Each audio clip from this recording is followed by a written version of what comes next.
I love reading mysterious, creepy stories. A lot. Books, newspapers, online articles, Reddit posts, you name it. I also like watching paranormal investigations. Dude, something's gotta be in this room. The sound. For God's sakes, I grew up with the X-Files. I've actually always fancied myself as a Fox Mulder. But as I get older, the skepticism in me is turning me to become more of a Dana Scully.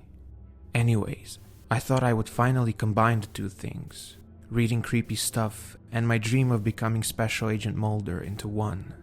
So, I decided to delve deeper into one of the paranormal creepy stories I've read on Reddit recently.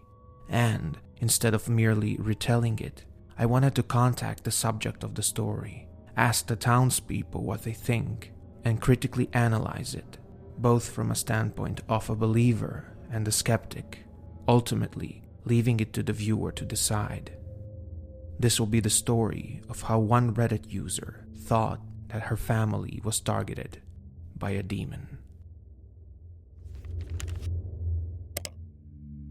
The story I'm about to cover was posted on the Ghost Stories subreddit near the end of August 2024 by a Reddit user named Stumbleline11.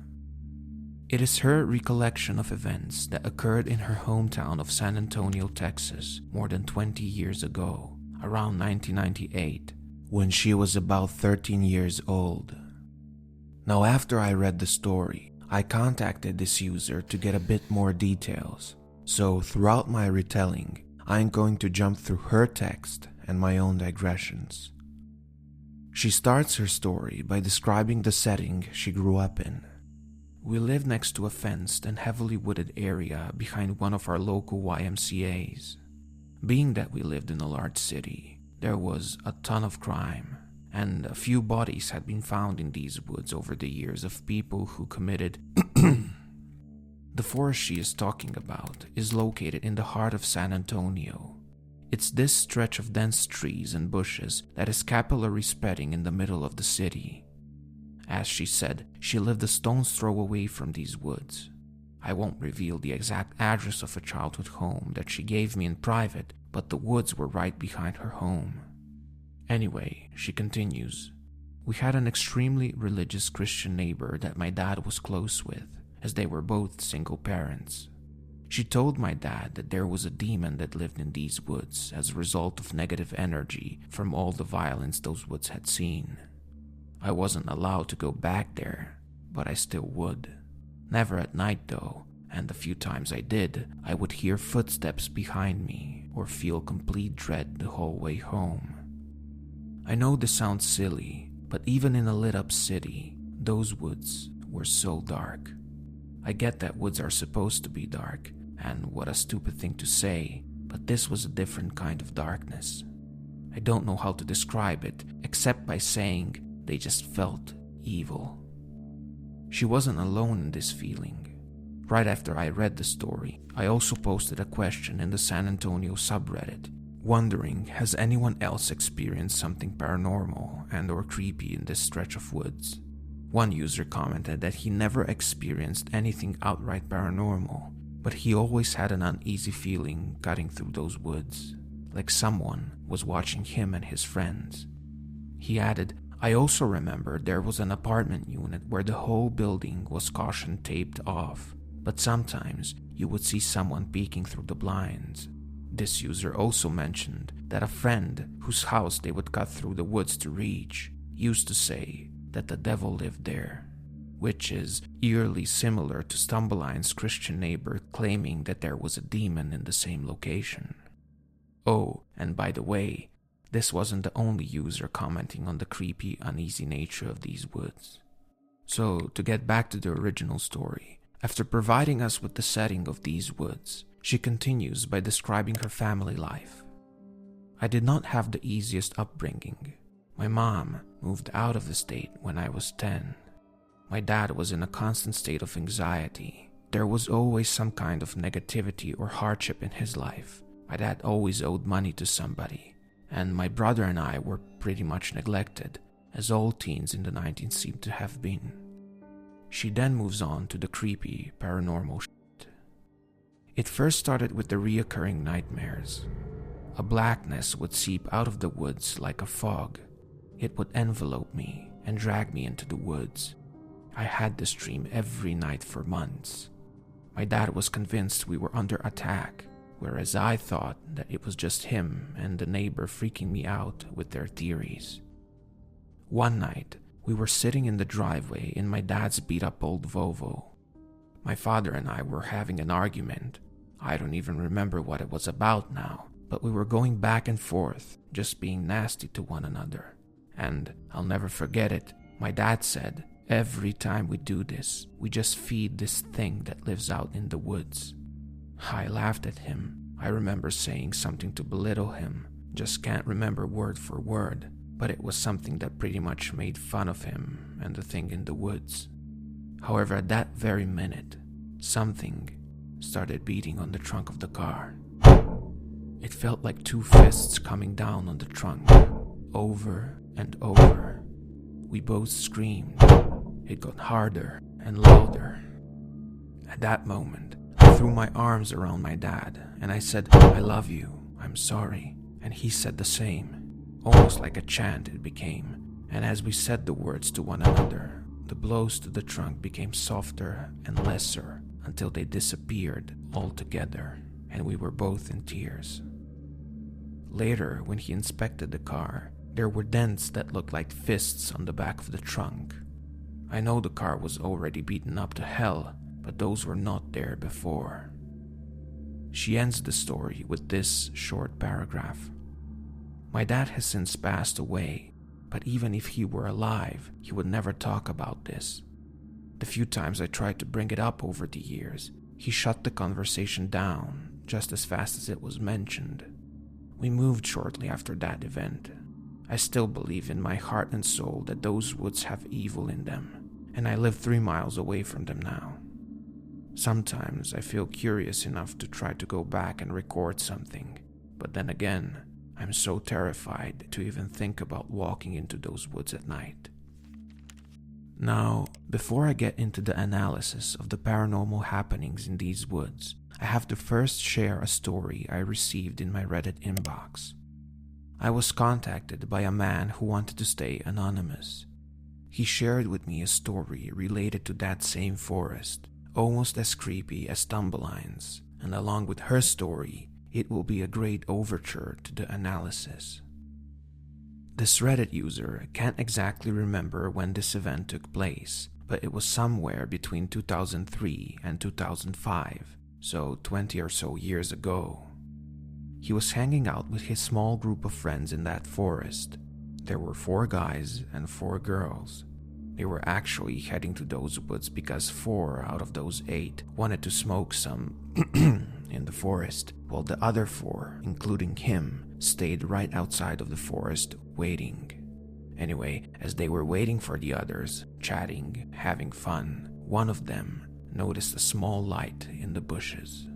A light that's maybe the size of an old cell phone screen, like the old top-to-bottom rectangular Razr phone screen, except it was a solid bluish-green color. This light turned off. Then, after maybe 10 seconds, it turns back on in the same spot. Now, these woods were a lot more cluttered back then, and so was the shrubbery. We didn't know why one of our friends, let alone some random person, would be hiding in such a dense bushy area, flashing what looks like a solid-colored cell phone screen our way. It wasn't that bright either, just bright enough to notice it. After the light decided to blink a few times, and we called out if it was one of our friends, we got no answer. The light eventually turned off again. Then suddenly, the light turns back on, but like 30 feet to our left, then to our right, then 20 feet in the air in the trees. We watched this light teleport all over the woods and the tree line. There is no way our friends could be doing this, or anyone for that matter. Then we see multiple lights come on at once at the top of the trees and start blinking off and on as they appear and reappear. They gradually make their way down the trees from the top to bottom until these lights are floating in mid-air and coming closer to us. Scared and confused, they started running. He added, I only looked back once to see a light fully envelope a space between some twiggy-looking trees left in the small field. It looked absolutely unreal to me. I didn't have time to turn around again, but my guy friend did sometime after they reached the street, and while I was still running, he said that he saw a shadowy figure almost touch me. I can't confirm whether that's the truth or not, but that's what he said. Eventually, they managed to lose the light, and after about 10 or so minutes, the rest of their group finally walked out of the forest, completely fine and nonchalant, no sweat or anything to imply they might have been running from whatever that was too. We explained to the rest of our group everything that happened to us, and they were being super skeptical about it all, as if we were making it all up, but we weren't, and till this day, I don't know if they really believe us. I have one friend I still talk to till this day, and another one I could easily get in touch with. They still remember that time and that incident. We contemplated on what happened. We didn't know if it was demons, ghosts, or aliens for all we know. We just knew it wasn't human and it wasn't normal.